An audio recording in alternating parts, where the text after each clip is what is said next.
قبل 30/6 كانوا الإخوان السلفيين الجماعات مسيطرين على الخطاب الديني على مستوى الجمهورية، فكانوا هم مستغلين المنبر لخطاب سياسي وليس خطاب ديني.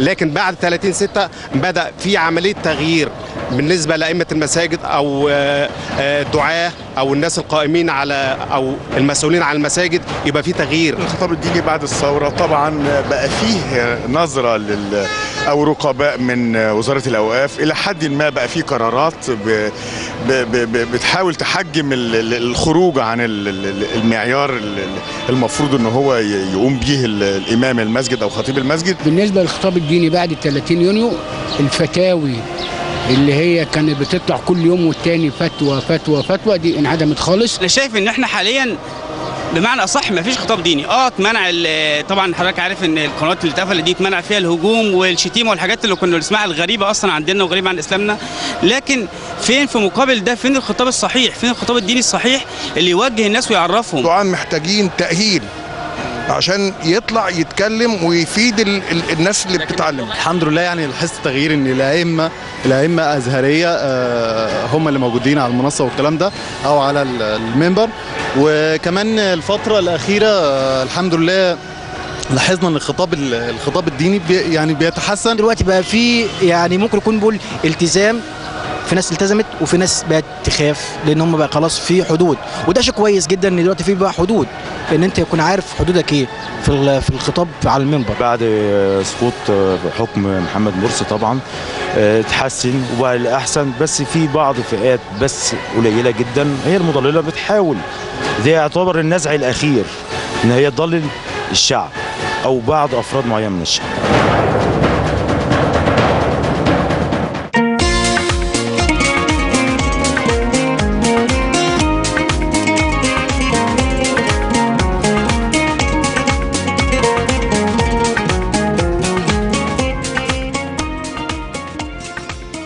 عندنا 4 أسئلة صعبة، بس هو ايه بقى؟ الأسئلة الصعبة دي لازم تلقى لمن هو إن شاء الله سيكون قادرا عليها. أسئلة لها علاقة بمفهوم الدولة في الإسلام، الحاكم في الإسلام، الحقوق والواجبات في الإسلام، الخروج على الحاكم في الإسلام. بس أنا هاجي عند الأخير ده غالبا همشي وخليه هو لوحده يتولى الموضوع سؤالا وجوابا. يسعدني ويشرفني أن يكون معنا الأستاذ الدكتور محمد العزيز أبو النجا، شيخنا الجميل وعضو مجمع فقهاء الشريعة. السلام عليكم. عليكم السلام ورحمة الله وبركاته. أهلا بحضرتك. طب بس أنا عايز قبل ما أبدأ معلش عشان زمايلي قالوا لي إنه أهلنا في نيوزيلندا من المصريين طبعا في نيوزيلندا بدأوا التصويت الآن، ومعنا على التليفون معالي السفير محمود زايد سفير مصر في نيوزيلندا. نقول صباح الخير بقى عند حضرتك معالي السفير. صباح النور، اهلا وسهلا. ازاي حضرتك؟ وتحياتي لجميع السيدات والساده المشاهدين في جمهوريه مصر العربيه وخارجها. اهلا بحضرتك. احنا عرفنا ان حضراتكم بداتم التصويت دلوقتي. احنا فعلا بدانا، فتحنا اللجنه بدات اعمالها، وفي مواطن مصري حضر من مدينه تبعد بمسافه حوالي ساعه بالطياره، هي مدينه اوكلاند اكبر المدن النيوزيلنديه، علشان يدلي بصوته. هو جه هو حاليا موجود في مقر اللجنه، وجاي يعني خد طياره لمده ساعه ووصل للجنه بالفعل عشان يدلي بصوته. ده بيدي حضرتك فكره قد ايه الناس هنا يعني حريصه على انها تدلي بصوتها وتشارك في هو تقريبا يا فندم في كم مصري في نيوزيلندا؟ تقديرات السفاره ان في حوالي 2500 مصري في مختلف المدن النيوزيلنديه. نعم. حضرتك متوقع يكون نسبه الاقبال قد ايه؟ يعني هيبان، يعني لسه احنا ما فيش مؤشرات لان احنا لسه فاتحين اللجنه. لا مقارنه بالانتخابات السابقه الى اخره. يعني هو طبعا نتيجه ما فيش تصويت بالبريد. يعني طبعا قبل كده كان في تصويت بالبريد، كان نسبه الاقبال كبيره جدا، يعني كانت دايما بتبقى بتخش مثلا في 60% من 60 ل 70% لما كان في تصويت بالبريد. طبعا الوضع الحالي هو ان المواطن لازم يجي بنفسه السفاره، ودي ضوابط حطتها اللجان العليا والرئاسيه للانتخابات علشان ضمان يعني شفافيه وسلامه عمليه التصويت. فلازم المواطن يجي بنفسه ويصوت ويدلي بصوته في السفاره. فدي طبعا ممكن تاثر شويه على نسبه الاقبال، ولكن زي ما بقول لحضرتك في حرص كبير جدا من المصريين على انهم يطلب صوتهم، لدرجه ان ناس كتيره ابدت استعداد انها يعني تركب طياره وتيجي علشان تطلب صوتها. احد الاصدقاء بيسالني بيقول لي هي نيوزيلندا دي فين؟ طب حضرتك لو حد سالك قالك نيوزيلندا دي فين، حضرتك تقول ايه؟ بيسالوا يا فندم معلش فين مكان نيوزيلندا؟ اين تقع نيوزيلندا على الخريطه؟ نيوزيلندا في منطقه المحيط الهادي، يعني نقدر نقول ايه، هي بتصنف عاده سياسيا مع الدول الاسيويه. يعني احنا عندنا مثلا في وزاره الخارجيه قطاع بيغطي اسيا ودول المحيط الهادي اللي هي استراليا ونيوزيلندا. نيوزيلندا يعني هي اقرب دوله ليها من ناحيتنا استراليا. نعم. يعني نيوزيلندا على بعد 3 ساعات ونص بالطياره من استراليا. تمام. انا بحاول اقرب لحضرتك صحيح. يعني لا انا بس هوري لهم خريطه دلوقتي، حكيم وقطع على البتاع ديت بس نوري لحضراتكم. هي يعني ايه، استراليا ونيوزيلندا يعتبروا ضمن المنطقه الاكبر اللي هي اسيا والمحيط الهادي. تمام. معالي السفير بشكر حضرتك شكرا جزيلا، واسمح لنا ان احنا ادي نيوزيلندا هي البتاعه الصغيره دي يا فندم، حضراتكم شايفين دي هي دي استراليا اهي، بعد حوالي 3 ساعات ونص من استراليا. معالي السفير بشكر حضرتك شكرا جزيلا. السفير محمود زايد سفير مصر في نيوزيلندا، وهنتابع مع حضراتكم بمرور الوقت الانتخابات في كل من دول العالم المختلفه. نرجع بقى لفضيله الشيخ الدكتور محمد عبد العزيز ابو النجا. الدوله في الاسلام، هل في مفهوم عن الدولة في الإسلام، ولا هي اجتهادات علماء وفلاسفة ومفكرين وإحنا سميناها اجتهادات إسلامية لأن هؤلاء يدينون بالإسلام؟ نعم. الحمد لله والصلاة والسلام على رسول الله وعلى آله وصحبه ومن تبع هداه. في البداية طبعا أود بس تصحيح شيء بسيط، يعني أنا لست عضوا بمجمع فقهاء الشريعة، أنا خبير بمجمع فقهاء الشريعة.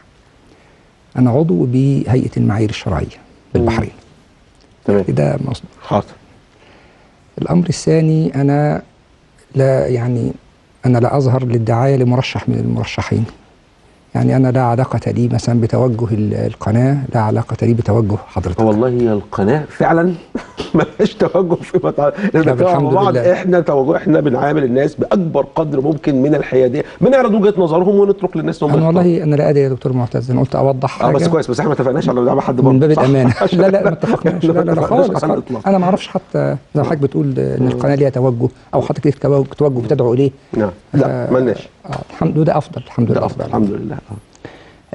احنا انتهينا من قضية الدين والعقل. صح. بس في حاجة خفيفة محتاجين نوضحها. اتفضل. وتظهر جدا. يعني نقررها كقاعدة عشان نكون احنا الحمد لله انتهينا من يعني الحلقتين الماضيتين بشيء انتهينا إليه، ألا وهو لا تعارض بين الدين والعقل. صح. لا تعارض، لا تصادم.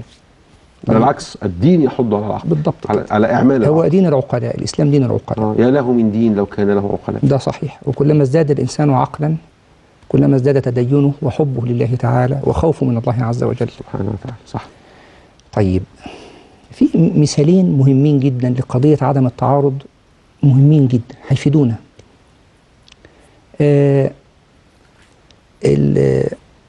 اليد السارق تقطع بشروط كثيرة، شروط خاصة به، شروط خاصة بالمجتمع، حد الكفاية كما هو مشهور. نعم. وفي نصاب قطع يد السارق ربع دينار. نصاب قطع يد السارق يعني ايه؟ يعني من سرق ربع دينار فأكثر تقطع يده بشروط أخرى. يجوز أن تقطع يده؟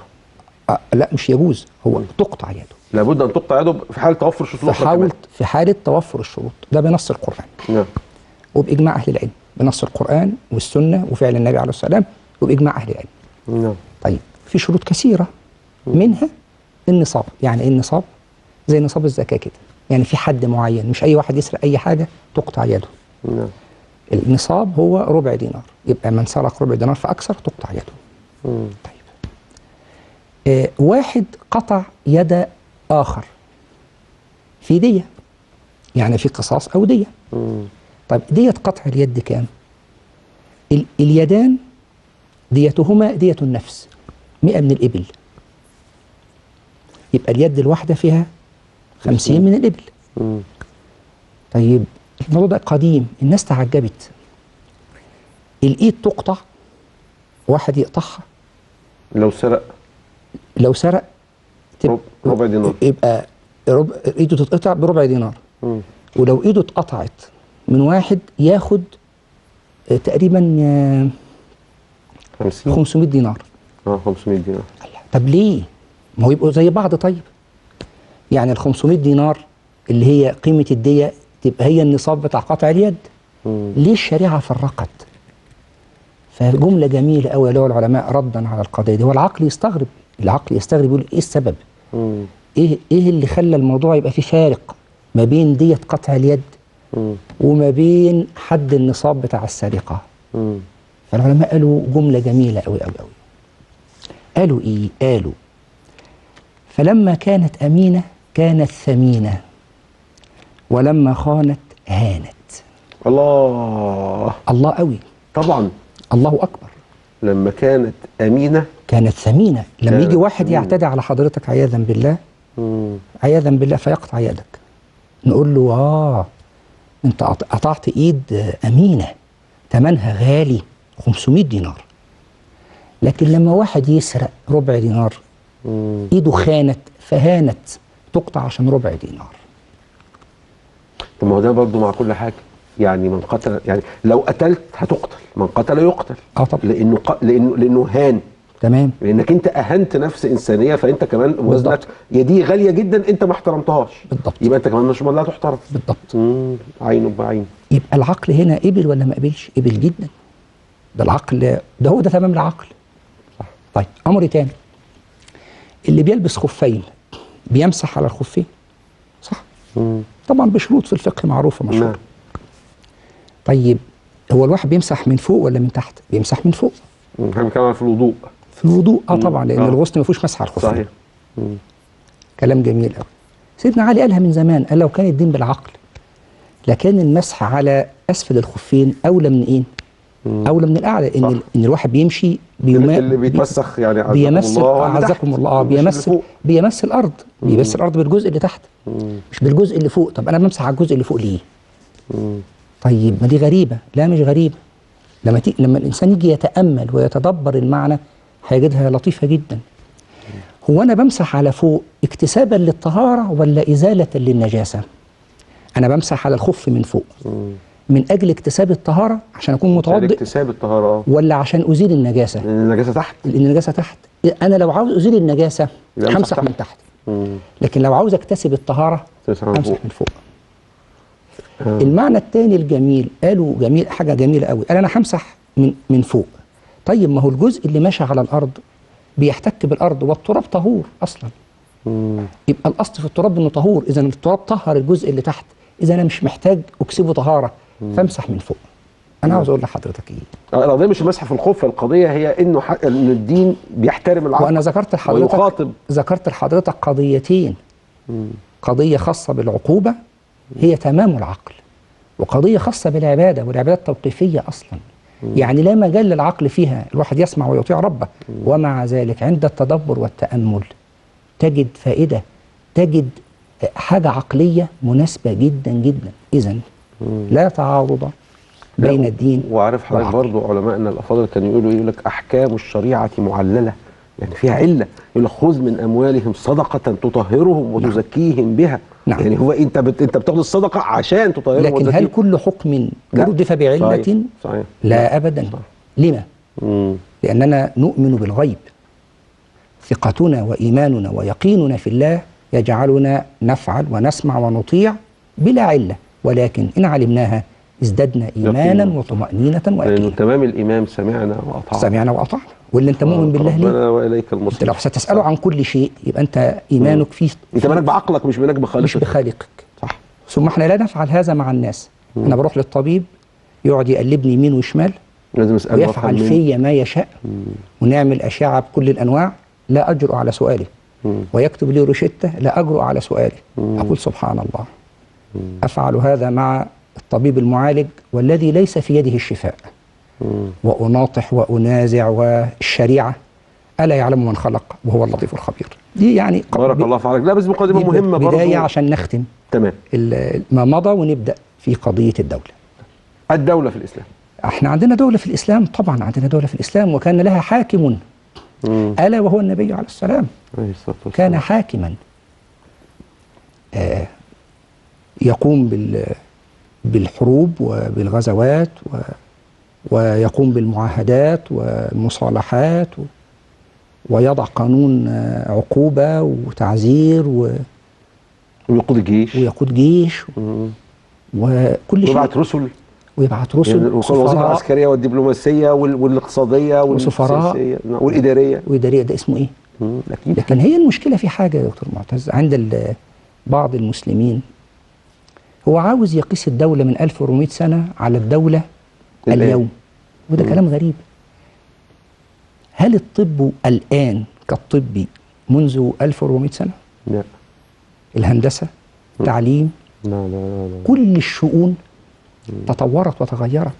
ده سيدنا عمر بن الخطاب رضي الله عنه لما نتأمل يعني قصته وحكايته وهو خليفة نتعجب، ده طور الدولة تطورا شديدا قويا عميقا عما كانت عليه في أيام الصديق ثم من قبل أيام الرسول عليه السلام، طورها، فبالك بأيامنا.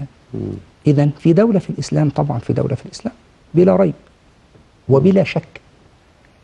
وقضية الإسلام السياسي عاملة قلق لأنها ملتصقة بمن مارس الإسلام السياسي. ودي مشكلة احنا عاوزين لابد ان الناس اللي بتسمعنا تفكها، لازم تتفك. يا جماعة أنا بصلي يا دكتور معتز وأنت شفتني لا سمح الله بعمل حاجة غلط، تبقى المشكلة فيا وفي الصلاة ولا المشكلة فيا أنا عياذا بالله؟ طبيب نسى الفوطة في بطن المريضة بتاعته، أجي أهدم كلية الطب وأطعن في كل الأطباء الشرفاء. مهندس أخذ رشوة فطلع عمارة ثم قياس سليم جدا. أجي أقول كل الهندسة والهندسة في ذاتها ملعونة وخلاص كفاية هندسة بقى، المهندس ده عمل وعمل كفاية هندسة. ده عقل يا دكتور معتز. إذن القضية عندنا لابد أن نفصل بين النظرية أو بين القاعدة أو الضابط أو المعيار ونتفق عليه، لا سيما لما أثبت لحضرتك أن القضية ليست قضية فقهية، ليست قضية خلاف فقهي، دي قضية دين، قضية وحي، قضية قرآن محكم قطعي، قطع الورود وقطع الدلالة، قضية سنة بعضها محكم كالمتواتر وبعضها ظني والعلماء أجمعوا على الأخذ بها. يبقى لا مجال للأخذ والرد. أولا يا دكتور معتز في جزئية مهمة جدا في قضية الدولة. الديمقراطية الحالية اللي هو غاية ما وصل إليه الناس، تطور الفكر السياسي. صح يا دكتور؟ أنت حضرتك أستاذ لا ماشي صح. هل الديمقراطية الحالية غير قابلة للتطوير يا دكتور معتز؟ طبعا. ولا قابلة للتطوير؟ جدا. طيب. هي تتطور فعلا. طيب. هل الديمقراطية الغربية الحالية قرآن؟ لا. يعني سمعنا وأطعنا؟ بدليل إنها موديلز أو نماذج مختلفة جدا. الله يفتح عليك. مش البرلمان الرئاسي البرلماني الرئاسي وأشكال الأحزاب وأشكال النظم الانتخابية. جميل. الديمقراطية فيها جزئين، حضرتك يعني يا ريت تصحح لو أخطأت، يا ريت. اتفضل. الجزئية الأولى في الديمقراطية إن الشعب يختار الحاكم. صحيح؟ ده الجزء الأول. الجزء الأول طبعا. والجزئية الثانية إن الشعب هو الذي يحكم، يعني يشرع قوانينه بما يتوافق مع مصالحه. طيب صح يا دكتور مثلا؟ تمشي جدا. ولا الكلام فيه خطأ؟ لا يعني على سبيل التبسيط. في الجملة. على سبيل التبسيط. صحيح. الديمقراطية في الجزئية الأولى لها ألا وهو أن الناس تختار حاكمها، ما في تصادم إطلاقا بين هذا والإسلام. وأنا سأثبت للناس جميعا الآن عظمة الإسلام من 1400 سنة، من قبل الناس ما تعرف ديمقراطية ولا ديكتاتورية ولا تعرف حاجة خالص من النظم الحالية. من أفضل الأمة بعد نبيها يا دكتور معتز؟ أفضل الأمة بعد نبيها من؟ سيدنا أبو بكر الصديق رضي الله عنه. رضي الله عنه. وده أمر معروف مشهور متواتر واضح جدا ما فيهوش خلاف. نعم. في عهد النبي عليه السلام من الرجل الأول في هذه الأمة في هذه الدولة هو سيدنا أبو بكر الصديق رضي الله عنه. من ثاني اثنين هو أبو بكر الصديق رضي الله عنه. وأما الناس في الصلاة من الوزير الأول أبو بكر الصديق رضي الله عنه. وأما الناس في الصلاة من يؤم في غياب النبي صلى الله عليه وسلم حال مرضه أبو بكر الصديق رضي الله عنه. أنا أسأل سؤالا للناس، لما لم يوصي النبي صلى الله عليه وسلم بجعل أبي بكر رضي الله عنه خليفة وحاكما للمسلمين وقطع المشاكل وقضى على الخلاف من قبل أن يبدأ، وقضى على فكرة الانتخابات، وقضى على كل شيء. مات النبي عليه السلام ولم يعلنها، لم يصرح بها، بل أشار إليها، أومى إليها. وهو أمر جلل في حين أنه أشار في عشرات مئات القضايا الأخرى في أمور ربما أقل حتى يدل على أن هذه الدولة هذه الأمة لا تحكم إلا باختيار شعبها. مع أن النبي عليه السلام لو فرض ده وحي يعني دين، وفرض من؟ أبو بكر الصديق رضي الله عنه. مين أعلى من كده وأفضل من كده وأصدق من كده وأورع من كده وأزهد من كده؟ ولكن لا، أنتم تختارون، اختلفوا ثم اتفقوا واختاروا. هذه عظمة ما بعدها عظمة. طيب الشعب يسن القوانين. عندنا قوانين، عندنا نوعان من القوانين. قوانين دنيوية محضة، تنظيمات إدارية إجرائية محضة. الإسلام لم يأمر بشيء، أعطى يمكن إطار عام لعدل، المساواة، الحقوق العامة. خلاص سنوا اللي انتوا عاوزينه براحتكم، ما في مشكلة، مما لا يتناقض مع هذه المبادئ العظمى. خلاص براحتك خالص. اعمل شبكة مرور، اعمل شبكة صرف صحي، اعمل شبكة مياه، طور وحط القوانين اللي انت عاوزها براحتك اللي انت عاوزه. هيتبقى جزئية أخيرة، وأنا أستغرب إيه المشكلة فيها. لما أقول لحضرتك في الديمقراطية الجزئية الأخيرة دي، الأمر اللي يتعلق بهذا الدين. يعني إيه هذا الدين؟ يعني نزل به نص، ورد به نص، ربنا حكم به. أقول لك توقف، اجتهد في فهم النص، لكن أن تعطله لا يمكن، ينفع، غير مقبول. هذا طعن في دينك، طعن في إيمانك، أن تعطل نصا نزل من السماء مقطوع به. إيه المشكلة في ده بقى؟ يعني أجي أسأل اللي قال الديمقراطية كفر أو الديمقراطية مش كفر، هذا التفصيل. أنا بكلم أستاذ علوم سياسية الآن، ما المشكلة فيه وأستاذ مسلم؟ إيه المشكل في ده؟ إيه الغلط؟ فلما نقول الديمقراطية في جزئيتها الأخيرة لابد أن نتوقف فيها، لأن هو ده الفارق بيننا وبين غيرنا. ما دي الجزئية يا دكتور معتز.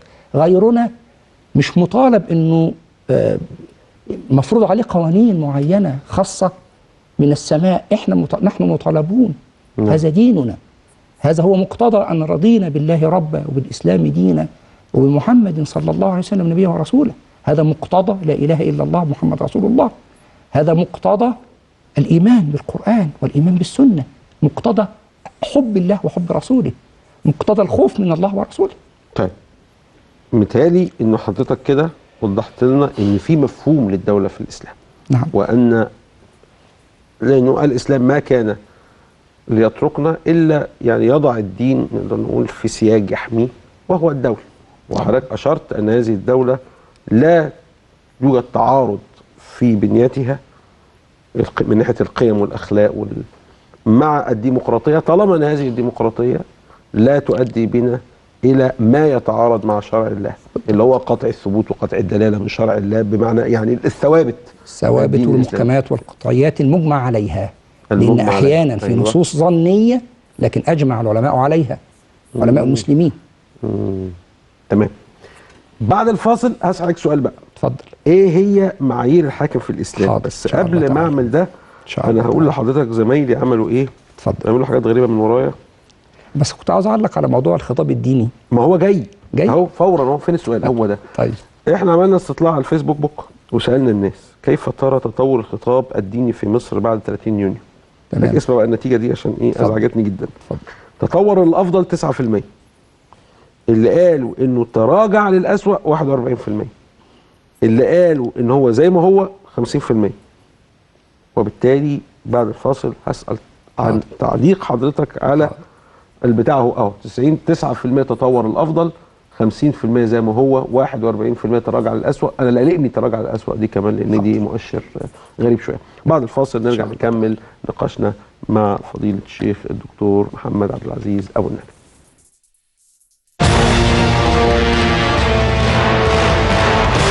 أكد المستشار عبد العزيز سلمان أمين عام لجنة الانتخابات الرئاسية أن اللجنة جاهزة للتدخل السريع لمواجهة ومنع أي معوقات تواجه تصويت المصريين بالخارج.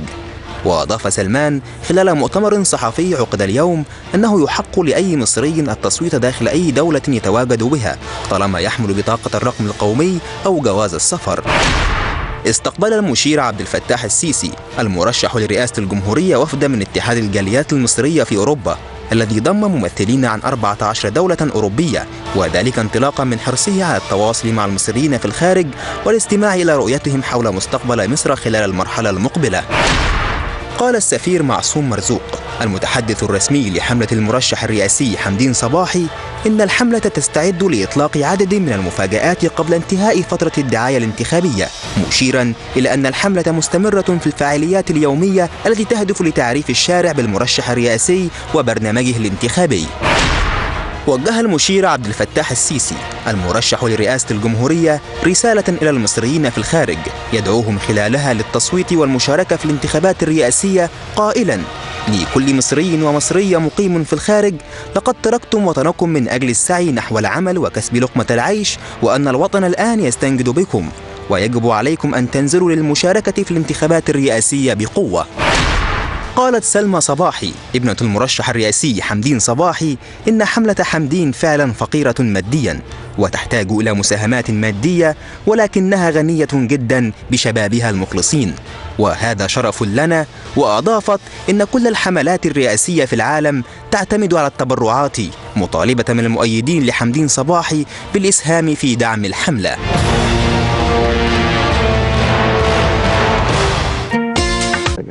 بس انا قبل ما يعني اساله السؤال الجاي، انا عايز اوري له برضو استطلاع الجمهور لما سالناهم وقلنا لهم من الرئيس القادر على محاربه التطرف الديني. احنا جينا في مرحله وقلنا هل الخطاب الديني ده تطور ما تطورش، فالناس قالت لك ده 41% قالت لك ده تراجع للاسوء، و50% قال لك زي ما هو، و9% قالوا الافضل. لكن في استطلاع تاني بقى بيقول مين الرئيس اللي يقدر انه يحارب التطرف. فكانت الإجابة إنه المرشح الرئاسي عبد الفتاح السيسي 53% أقدر يعني على إنه يحارب التطرف الديني، والمرشح الرئاسي حمدين صباحي 17.6%، ولا أحد منهما حوالي 30% أو 29.4%. طبعا 30% دول يقسوا بالموضوع وقال لك بص بقى إحنا عايزين السفرية نسافر يعني ما نرجعش. ما تعليق حضرتك على الاستطلاعين؟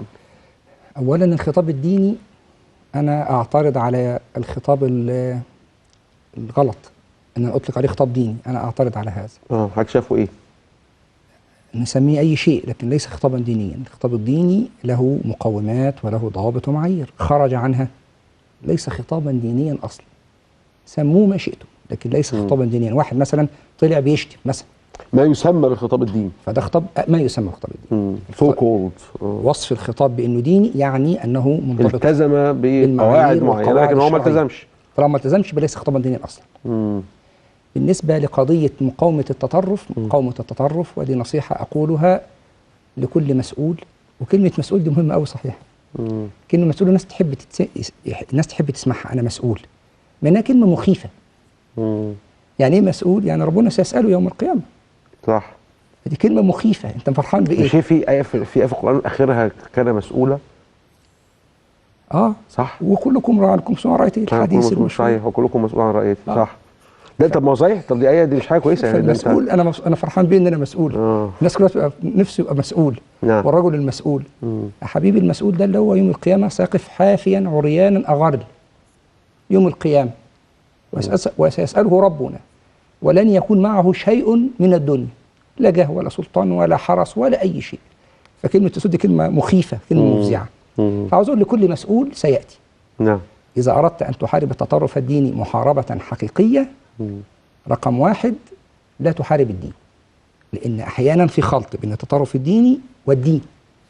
يعني لا تظهر خطابا أو إعلاما يخاطب أهل الدين، أهل التدين الظاهر. قد يكون مش متدين، مش قضيتي، لكن ما تشعرنيش إن في مواجهة وصدام ضد اللحية، مواجهة وصدام ضد النقاب، مواجهة وصدام ضد المصلين، لا. وخاطب التطرف الديني اهدمه بالفكر.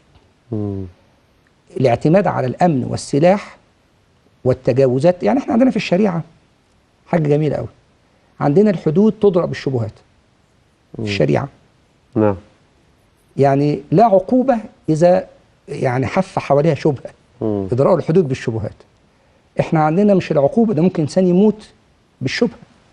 طب أنا عايز بس ما نستناش، أنا عاوز أكمل بقى. فالتطرف الديني يحارب بإيه؟ يحارب بالفكر. حارب فكر التطرف الديني، فكر التكفيري، مش التدين. التكفيري، المجرم، المفجر. أصل يا دكتور معتز أنت كاتب جملة جميلة قوي في البرنامج بتاعك. البرنامج ده وظيفته إيه؟ اللي هو مع الحق ومع مصر ولا شيء. ده كلام سليم شرعا 100%. 100%. اللي بيفكر يهدم مصر، اللي بيفكر يفجر، راجل عنده خلل في ديني وخلل في عقلي، ده أمر لا خلاف فيه. لكن أتحدث كيف تواجهه. فواجه الفكر التكفيري، الفكر الإرهابي، الفكر المتطرف، الفكر واجهه بالفكر. القرآن واجه الشرك بإيه يا دكتور معتز؟ بالإيمان، بالحجج والبراهين العقلية. واجه الكفر بإيه؟ بالحجج، بالفكر الإسلامي المنضبط. النبي عليه السلام هدم الأصنام في قلوب الناس قبل أن يهدمها في فتح مكة. فلما هدمت هانت. لكن لو كان هدمها في الأول كانت الناس تشبثت بها. فالفكر المتطرف، الفكر التكفيري، الفكر المجرم ده يواجه بالفكر، يواجه بالعقل. لو احنا سألنا عن معايير الحاكم اللي يقدر يعمل الكلام ده كله بقى الحاكم في الإسلام، لأن الناس هتنتخب فعايزة في بالها طب أنا لو عايز ألتزم بالشرع في الانتخاب، نعم، نعمل إيه بقى؟ الحقيقة قضية المعايير بتاعت الحاكم المسلم معروفة مشهورة ومحتاجة بسط. وأنا حضرتك قلت لي قبل الفاصل إن إحنا الوقت ضيق. صحيح. فالحمد لله في علاقات تانية بس أقصد يعني قضية إنه مسلم، الاثنين مسلمين. قضية، في قضية تانية الكفاءة والعدالة ففي حاجات كتيرة يا دكتور معتز محتاجة تفصيل وبسط. لأن في جزئية الاختيار الآن الحقيقة قائم على عاطفة، مش قائم على أي معيار عقلي، عشان نكون بس واضحين. قائم على الحب، قائم على العواطف، قائم على المشاعر. هو حضرتك أنت متصور إن في حد مركز في البرامج مثلا الانتخابية؟ للأسف حضرتك قليل جدا. صحيح. سال غالب الناس. حضرتك ما تنساش إن غالب شعب مصر يعني 50% عنده مشكلة ثقافية، فهو مش فاهم لا برامج ولا فاهم حاجة. فالقضية قايمة على العواطف والمشاعر أكتر منها قايمة على المعايير والضابط، وزي ما حضرتك قلت بداية ونبني عليها. لكن أنا عاوز قبل ما يعني الوقت تقريبا قرب، في حاجة مهمة عاوزين نقولها. اتفضل. هو الإسلام بينظر للملك والرئاسة والإمارة أي نظرة؟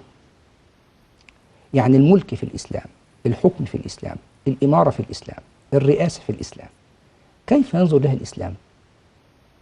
ينظر لها أولا نظرة إنها ابتلاء وليست دليل على المحبة، محبة الله تعالى. تخيل حضرتك يعني من الحاكم مبتلى. طبعا يعني ممكن نسميه المبتلى. حضرتك الواحد لا أنا مش قادر أتصور كيف أقابل ربي بسؤالي عن زوجة و4 أولاد. أنا مش عارف هقول إيه. والله يا دكتور معتز، زوجة و4 أولاد، مش ملايين. الموضوع صعب جدا، ابتلاء حقيقي يعني. والله. ربنا يعين اللي هيتولى، لكن الموضوع صعب. وإن إذا قضية الملك زي الدنيا ليست دليل على المحبة، فالناس فاهمة إن أنا لما أبقى رئيس ده دليل على محبة الله تعالى. لا، ده دليل على ابتلاء الله لك. لا حول ولا قوة إلا بالله. أمال إيه؟ مالهاش علاقة بالمحبة، لأن الدنيا ليس يا دكتور معتز، الدنيا كلها بجاهها وسلطانها وأموالها إذا أخذها الإنسان لا تدل على محبة الله له. الذي يدل على محبة الله للإنسان الدين والعمل به، مش الدين بس، مش الدين كظاهر. خد بال حضرتك، العمل بالدين بإخلاص وبصدق. أول من تسعر به من نار يوم القيامة مين؟ بتوع دين. قارئ للقرآن وعالم، رجل دين أهو. اول من تصعر به النار يوم القيامه قبل الزنا وقبل شريب الخمور. ليه؟ لانه لم يخلص. اول من تصعر به النار يوم القيامه قارئ للقران وراجل بيعلم الناس، عالم حقيقي حافظ النصوص، لانه لم يعمل لله تعالى. واحد قتل في سبيل الله ولكن لم يقتل لله تعالى لتكون كلمه الله هي العليا.